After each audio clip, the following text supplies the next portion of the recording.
Yako mambo mengi mnafanya, na sekta hii ndiyo iliyobeba miradi mingi ya kimkakati.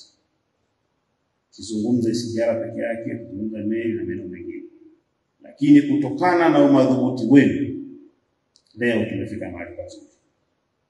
Miongoni mwa maeneo ambayo Mheshimiwa Waziri anasema mmemheshimisha Mheshimiwa Rais, lakini pia yeye mwenyewe na mimi ambaye ni msaidizi wake, ni pamoja na kusimamia kwa karibu uboreshaji wa miundombinu ya bandari ya Dar es Salaam kama ifuatavyo: kuongeza kwa kina na kuimarisha gati namba 1 mpaka namba 7 hadi kufikia mita 14.5, kuongeza kwa lango la kuingilia meli na eneo la kuuzia meli ya bandari ya Dar es Salaam hadi kufikia mita 15.5. Lakini jambo la pili ni kusimamia kwa umakini na weledi mkubwa mchakato wa maboresho ya utendaji wa bandari ya Dar es Salaam, ikiwa ni pamoja na kuingia mkataba kwa kampuni za DP World pamoja na kampuni East Africa Gateway Terminal Limited, na miongoni mwa matokeo ya ujasiri wenu ni pamoja na haya yafuatayo: 1. Kuongezeka kwa shehena kutoka tani milioni 16.2 iliyohudumiwa mwaka 2019 na 20 wakati Mheshimiwa Rais ndo anaingia hadi kufikia tani milioni 23.6 mwaka 2023 na 24. Na taarifa zilizopo ni kwamba mwaka huu tunakaribia kufikia tani milioni 27. Pili, shehena na masoko ya nchi jirani yameongezeka kutoka tani takribani milioni 5.6 wakati anaingia mpaka kufikia tani milioni 9.1 sasa. Yaani huu ni mzigo tunaosafirisha kwenda nchi jirani. Kutoka uhuru mpaka mwaka 2021 tani milioni 5.6. Miaka 4 mpaka kutoka 21 mpaka sasa tani milioni 9.1. Ninyi ndio mmefanya kazi hiyo. Wafanyakazi wa sekta hii na taasisi zake, hongereni sana. Muda wa kusubiri meli umepungua kutoka siku 30 kwa meli za makasha zinazohudumiwa katika gati za makasha zinazoendeshwa na DP World hadi kufikia siku 1.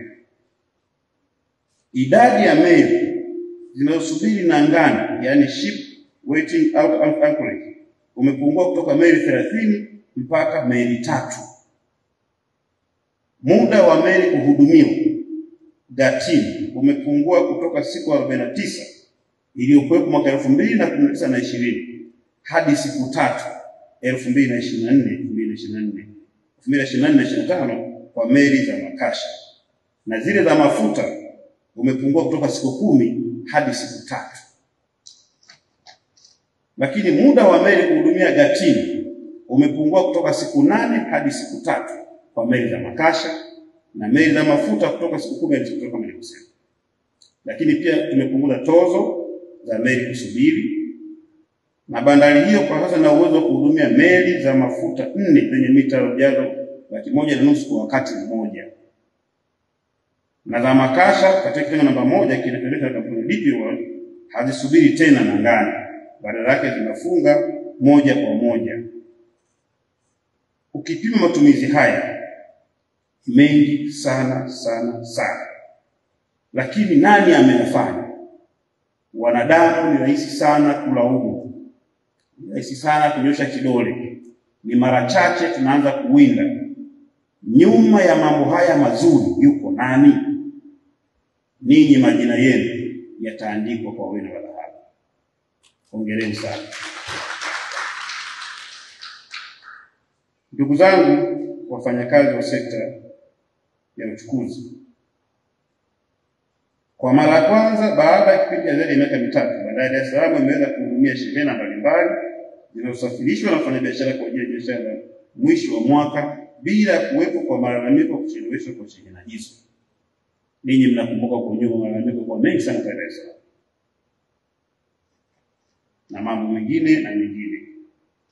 Amezungumza katibu mkuu hapo kwamba kukua kwa bandari yetu sasa kumeongezeka maradufu. Amesema 2030 tunatarajiwa kuwa na mzigo wa shehena metric tons 60, kwa maana ile ongezeko la 14% kwa mwaka. Lakini hiyo ikiwa tu hatukuongeza zile gati zingine. Tayari tunakwenda kuongeza gati za 12 mpaka 15. Tunafikiria kuongeza kule SPM. Tunafikiria kule ng'ambo. Yote ikifanyika haya, maana yake inaweza kuwa hata zaidi ya 3 na 4 kupelekea huko mbele. Na kazi hii inategemewa ifanywe na nini? Watumishi wa sekta hii, kuanzia level ya wizara mpaka taasisi.